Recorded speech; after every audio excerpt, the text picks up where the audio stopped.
और यकीन माने जब से मैंने ये खबर पढ़ी है मेरी टांगे कांप रही। क्यों? क्या हुआ? At least 3 residents have been drawn out of a home at gunpoint by police with their hands up. Now, the home is the address of one of the suspected Bondi Beach terrorists, Naveed Akram. India has a bigger trade with America, so उनको any how जैसे lobby जो कि उनको support करना ही पड़ेगा, तो वो कर रहे हैं क्योंकि अपने फ्यूचर रिलेशन को देखते हुए, फ्यूचर डेवलपमेंट्स और बिजनेस को देखते हुए, इकोनॉमी को देखते हुए, they have to do it and they are doing technically, they strong. और हमारे यहाँ आपको बड़े शरीफ नफ्स भोली सी आवाज़ में कहेंगे, देखें जी ये तो जी हमारा जो अकीदा है ना, हमारा मजहब जो है ना वो इसकी इजाज़त नहीं देता। यानी वो ऐसे बता रहे होते हैं जैसे ये जो टेररिस्ट है ना वो इजाज़त पहले मांगते हैं इस्लाम साहब कि हम ये काम कर लें, इजाज़त नहीं मिलती। उसमें भी यहाँ से जो लोग जाते थे उसमें आप जो है वहाँ पे जाके भीख वगैरह मांगना और मुल्क की बदनामी का सबब बनना। जहाँ कहीं भी इस तरह की गड़बड़ मचती है वहाँ पे हमारा नाम तो आ ही जाता है, और फिर जाहिर है उसके बाद चाहे वो अफगान मीडिया हो, चाहे वो इंडियन मीडिया हो, यहाँ तक इजराइल के मीडिया ने भी यही रिपोर्ट किया है। ये दोनों पाकिस्तान ओरिजिन थे और दोनों पाकिस्तानी है। हाँ जी, तो ये बाप बेटा थे जिन्होंने सिडनी में बीच में हमला किया लोगों के ऊपर। ये बाप बेटा थे जी, इनका जो ताल्लुक है ये पाकिस्तानी लड़का है। ये लोग लाहौर के हैं और ये चीज साबित हुई है, तो यहाँ से सर बात थोड़ी सी जो है ना वो थोड़ी प्रॉब्लम में चली जाती है कि ठीक है वो पाकिस्तान में नहीं थे लेकिन पाकिस्तान ओरिजिन के तो थे। भारतीय फौरन चढ़ दौड़े कि जी पाकिस्तानी है तो रगड़ो।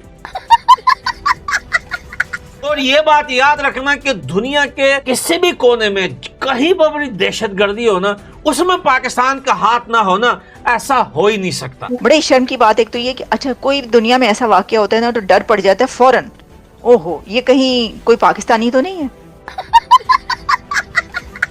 अब इसमें ऐसा नहीं है कि सारे पाकिस्तानी इसी तरह के होंगे, ऐसी माइंडसेट के होंगे, लेकिन अनफॉर्चुनेटली जहाँ कहीं भी इस तरह की गड़बड़ मचती है वहां पे हमारा नाम तो आ ही जाता है। और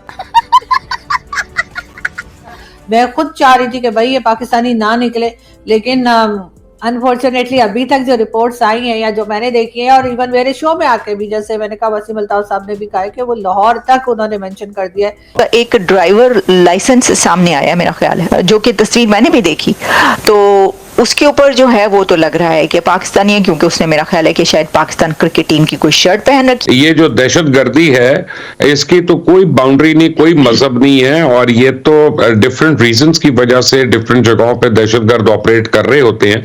पाकिस्तान के ऊपर जो स्टूडेंट वीजा लेके दुनिया में ये जो गुस्से हैं ना स्टूडेंट के नाम पर, और ज्यादातर ये ऑस्ट्रेलिया, कनाडा, अब ये स्टूडेंट वीजा पाकिस्तान के ऊपर होने वाला है बैन। नमस्कार दोस्तों आज हम ऑस्ट्रेलिया के सिडनी के बॉन्डी बीच पर हुए आतंकी हमले की बात करने जा रहे हैं, जो 14 दिसंबर 2025 के शाम को यह हमला उस समय हुआ था जब यहूदी समुदाय अपने अनूका त्योहार का कार्यक्रम चैनुका दायदसी मना रहे थे। इसी दौरान 2 लोगों ने अचानक गोलीबारी शुरू कर दी। इस हमले में 15 से 16 निर्दोष लोगों की जान चली गई, जिसमें 10 साल की एक मासूम बच्ची भी थी और 40 से ज्यादा लोग घायल हुए हैं। ऑस्ट्रेलिया के पुलिस ने इसे साफ तौर पे यहूदियों को निशाना बनाकर किया गया आतंकी हमला बताया है। हमलावरों की गाड़ी में ISIS से जुड़े सामान और बम बनाने की चीजें मिली है। जांच में ये पता चला है कि हमलावर पिता और पुत्र थे, जिनके नाम साजिद अकरम और नवीद अकरम बताया गया है। दोनों पाकिस्तानी मूल के थे और इनका संबंध लाहौर से बताया जा रहा है। हमले के दौरान पिता के मौके पर ही मौत हो गई, जबकि बेटा घायल हुआ है और अस्पताल में भर्ती है। ये भी सामने आ गया है कि नवीद पर पहले से ही कट्टरपंथी संपर्कों को लेकर जाँच चल रही थी। ये मदरसे से पढ़ चुका था। शुरुआत में पाकिस्तानी मीडिया इसे गुमराह करने की कोशिश करने लगी। पहले कह रहे थे कि ये अफगानी है, ये सब झूठी खबर है, लेकिन बाद में ऑस्ट्रेलिया और दुनिया भर के मीडिया ने ये कंफर्म कर दिया है कि हमलावर पाकिस्तानी मूल के थे। नाम साजिद अकरम, बेटे का नाम नवीद अकरम ने हनुका जो जूविश फेस्टिवल है, फेस्टिवल ऑफ लाइट्स, जो 8 दिन का होता है, उसके पहले दिन बॉन्डी बीच पे हमला करके ऑटोमेटिक वेपन्स के जरिए उन्होंने कम से कम 16 लोगों को उन्होंने मार डाला। अब तक की जो खबरें हैं कि 16 लोग जाँ बहक हो चुके हैं, शायद ये डेथ टोल बढ़ जाए, और 40 से ज्यादा लोग जो है वो जख्मी हैं। इस हमले की जो यूनिक बात है वो ये कि हमला अबर मुसलमान है पाकिस्तानी ओरिजिन के। वहाँ पर एक सीरियन शामी ओरिजिन मुसलमान शहरी है जिसने जो जख्मी हुआ, जिसने इस बाप को साजिद अकरम का रास्ता रोकने की उसने कोशिश की। तो हमला अबर भी मुसलमान थे, बचाने वाला भी मुसलमान था। बहरहाल पाकिस्तानी पॉइंट ऑफ व्यू से ये बहुत डिस्टर्बिंग डेवलपमेंट है, बिकॉज ये पाकिस्तानी जो है इस किस्म के हेट और टेरर क्राइम में, यानी दहशतगर्दी भी है और ये हेट क्राइम भी है, नफरत पर मबनी क्राइम है, जिसमें जूविश कम्युनिटी को हनुका के पहले दिन पे टारगेट किया गया। क्या वजह है कि ये पाकिस्तानी इसके अंदर इन्वॉल्व हुए? नवीद अकरम के बारे में हमें बताया जाता है कि ये एक गरीब ब्रिक वर्कर था, शायद ये ऑस्ट्रेलिया में बहुत देर से था, गो के अखबारी खबरों से जो अब तक कोई बहुत वाज़ेह किस्म की पिक्चर हमारे सामने नहीं है, मुख्तलिफ जगहों पर मुख्तलिफ चीज़ें लिखी हैं, लेकिन जो पता चलता है कि ये भी पाकिस्तान से इमिग्रेट करके आया था। किसी स्टेज पे हमदर्द यूनिवर्सिटी से इसने तालीम हासिल की। ऑस्ट्रेलिया के अंदर भी एक इंस्टीट्यूट जो है उससे ये वाबस्ता रहा, अल मुराद इंस्टीट्यूट से, मजहबी किस्म की वहाँ ये तालीम जो है वो हासिल करता रहा। बाप के बारे में बहुत ज़्यादा इन्फॉर्मेशन नहीं है। बाज़ अखबारात में दावा किया गया कि ये एक टूरिस्ट वीज़ा पे आया हुआ था, लेकिन जो ऑस्ट्रेलियन पुलिस है न्यू साउथ वेल्स की, उसका कहना ये है कि कम से कम 10 बरस से इसके पास असले के 6 लाइसेंस है और 4 और 6 बंदूकें या फायर आर्म्स जो हैं वो उस जगह से मिली हैं। अब ये क्यों इन्होंने किया? क्या ये गाजा की जो सूरत हाल है ट्रैजिक, उससे इनके दिमाग के ऊपर असर हो गया, या इनको किसी ने इस्तेमाल कर लिया है, ये किसी आईएसआईएस के नेटवर्क का हिस्सा है, या ये कि ये ऐसी तालीम और तरबियत इनकी हुई भी थी, ये कोई ऐसी चीज़ें ये पढ़ते थे जिसके नतीजे में ये सब कुछ हुआ है? इस पर ऑस्ट्रेलियन पुलिस ने और वहाँ की जो इंटेलिजेंस इदारे हैं उन्होंने इसके ऊपर, या वहाँ की मीडिया ने इसके ऊपर किसी किस्म का कोई कॉमेंट अब तक नहीं किया।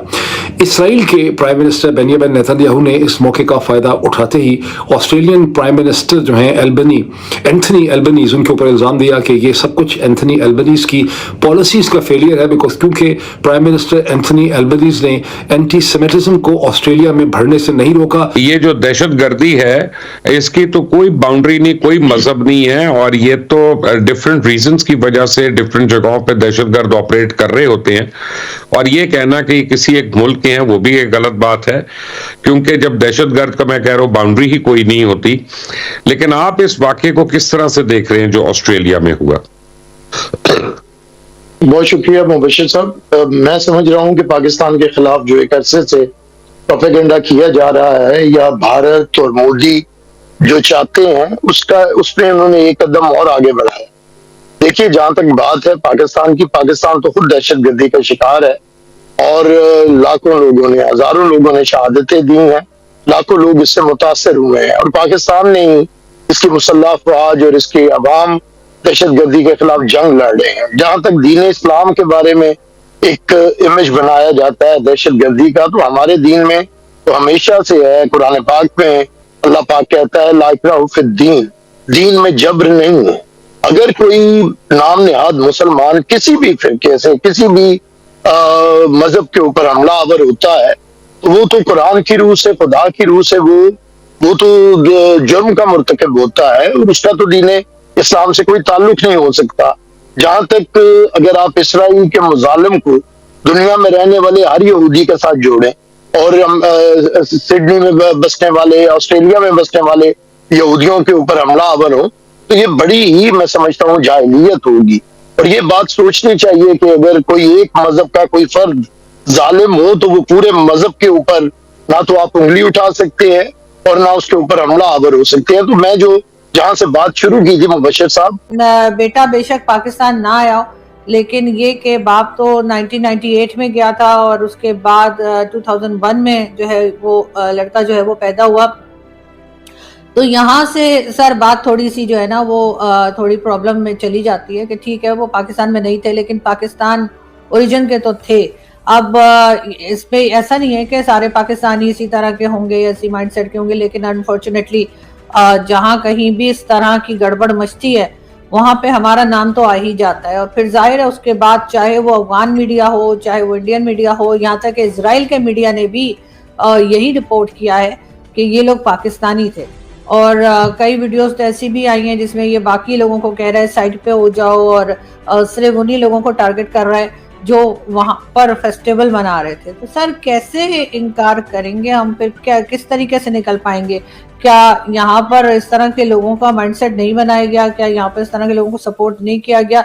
मैं खुद चाह रही थी कि भाई ये पाकिस्तानी ना निकले, लेकिन अनफॉर्चुनेटली अभी तक जो रिपोर्ट्स आई हैं या जो मैंने देखी है, और इवन मेरे शो में आके भी, जैसे मैंने कहा, वसीम अल्ताफ साहब ने भी कहा है कि वो लाहौर तक उन्होंने मेंशन कर दिया है कि जी वो लाहौर से थे ये लोग।